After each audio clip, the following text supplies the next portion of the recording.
So I think it would be a bit rich to claim that in 75 minutes of theatre, like, minds were profoundly changed. I think that very rarely happens, but small differences can be made. I often think of, you know, those 2p machines that you get in arcades by the seaside, you know, the thing where you put in 2p and it sort of falls down a series of slots and there's lots of 2p's going backwards and forwards. Yes.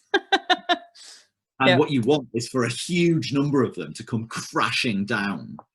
And that very rarely happens, but you don't know. I think of conversation and art as a part of the wider conversation as being another 2p in that machine. Okay. And sometimes you might, in an hour and a quarter, you might get to shove a few 2p's down there, and you never know which is going to be the 2p piece that's going to bring the whole thing crashing down for even one or a few audience members.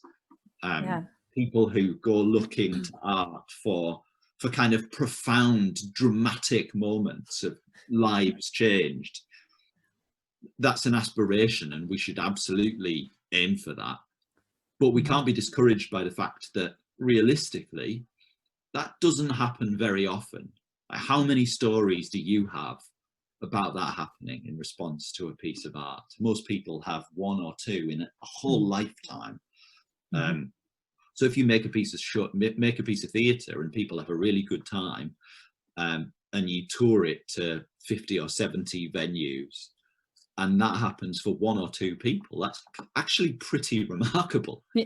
Right. Also, adding another 2p to that conversation and being a part of the wider dialogue while not alienating people, while bringing people along, while broadening the Overton window of possible conversations about these subjects. And I come from a reasonably radical politics, but I want to talk to people who don't necessarily automatically share those politics. And I'm not saying if you don't share those politics, you won't like the show. And I'm not saying if you get to the end of the show and don't share those politics, I've failed. I think that's a bit ludicrous. But if I've broadened the window of possible opinions for everyone in the room, and I've contributed to that conversation such that at some point someone else's 2p is going to be the thing that causes it to crash down, then I've done my job.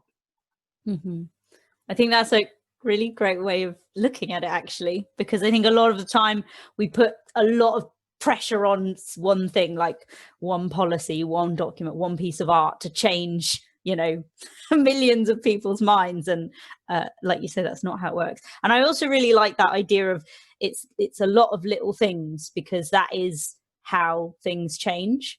It's a lot of little things that then add up to that, or the 2p's crashing down.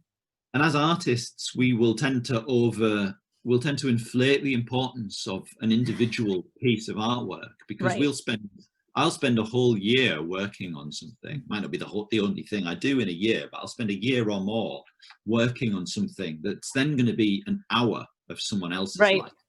And they're aware of it in advance. They hear a few things about it. They read about it on Twitter. They might see a review. They think about it afterwards. So it's got a kind of half-life, if you like. And that half-life will be shorter or longer depending on the extent of the impact, or just the extent to which they've had a worthwhile experience in that room for an hour and a quarter or 90 minutes or whatever. But I'm kidding myself if I think that it's as big a part of everyone else's life as it's been for me. That's just it's just that the grotesque narcissism that would be involved in thinking that doesn't think that. Well, but we do that a lot.